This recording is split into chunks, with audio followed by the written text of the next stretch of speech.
think about it. If a drug is sold over the counter, is it safe? Well, a lot of people think it is. Well, the FDA approves it. It must be safe, Vicki. Yes. Huh? And what about NSAIDs? NSAIDs for non-steroidal anti-inflammatory drugs? Well, many people think that those are okay to take because they're not narcotics. But, we're going to talk about why people who have had a heart attack, in particular, should never take an NSAID because it just came out in a new study. Exactly. There was an article published in the journal Circulation that looked at MI survivors, people who had a heart attack and survived it, who were taking NSAIDs, and they found that 44% of people who had had a heart attack were taking NSAIDs. And they found that the all-cause mortality was increased after 1 year, Vicki, 59%. And also found at 5 years it was up to 63%.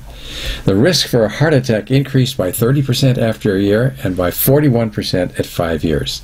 This is where I think it's criminal to have all these direct-to-consumer ads. The other thing is, too, is that they make it seem like you're a good parent if you give it to your child who has a earache or a fever or something. But listen to the direct-to-consumer ads. I mean, if you've got a brain in your head and you're listening to a direct-to-consumer ad, and it starts talking about the fact that you may get diarrhea, you may get headaches, you may have a stroke or a heart attack, you might have renal failure or a GI bleed, don't worry about it. It'll help you with a little bit of pain that you're having. And they're offered like candy in the hospital.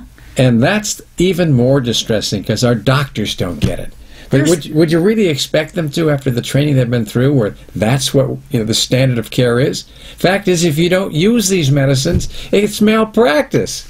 How's that for a twist on things? And there's 30,000 people a year that die from taking non-steroidal anti-inflammatory drugs, and there's 300,000 that are admitted to hospitals for taking ibuprofen, Aleve, Advil, Celebrex. Motrin. Some of them have been taken off the market. Vioxx and Bextra were taken off the market. Why'd they leave Celebrex on? It's the same. It does the same thing. It's no more than politics and the way that the pharmaceutical industries have manipulated the FDA. It's a travesty.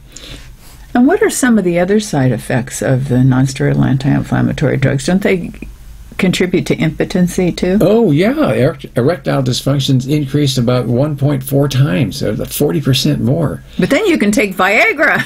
Yeah, there you go. The one drug doesn't do it, another one will do it for you. But the way to get NSAIDs off the market is to not buy them, That's if you right. don't buy them because your pocketbook is what talks, and they're probably not going to want to sell them so much. I mean, right now you go into a pharmacy, the aisles are just full of them. You go down one aisle and it's like this side and this side. Yes. You're just surrounded by them. It's a joke. It's not like whether to take it or not, it's which one to take. We've been totally brainwashed, and we've lost our ability to really take care of ourselves, and we have a responsibility to do that. And there's nothing like a healthy lifestyle to try and treat all these conditions we're talking about. And the other thing is that there are many alternatives for having pain and for inflammation, like the first thing, what we always say, is a healthy lifestyle. Yeah. But then there are other things too. There's acupuncture, and there's the infrared light, stick, there's DMSO, there's physical therapy, there's all kinds of energy medicine approaches. We're using magnets now for things that are unbelievable. And just because they're new and we don't understand them, they don't get pushed much. And then you look at what makes things happen, and it's the advertising, it's the doctors who maybe don't want to extend their fund of knowledge because it's more work. And that's really true, because I can tell you I've been using infrared light therapy for 13 years now, and I've helped thousands of patients that the mainstream doctors couldn't even come close to touching. And it still remains something that everybody goes, is this really something that's realistic? And it is. In fact, we're doing research on it now to the tune of a $7 million grant that's supported by the National Institutes of Health and is being done at the University of California in San Francisco. So I can tell you there's something to it. Why don't these things get pushed forward? The pharmaceutical industry, with all of its power, controls a lot of what happens at the FDA. I can tell you there's a long story involved with infrared light therapy, which, if you get my book, A Return to Healing, is a story about what happened there. In fact, that we went there and discussed it with them, and there was no way it was going to get approved, because basically the bottom line is that Big Pharma didn't like it because it would cost them a lot of money. This is a business more than it is a service. So we look at something as mild, seemingly mild, as an NSAID, you know, Advil. Who's going to complain about Advil because everybody thinks it's safe? Not many.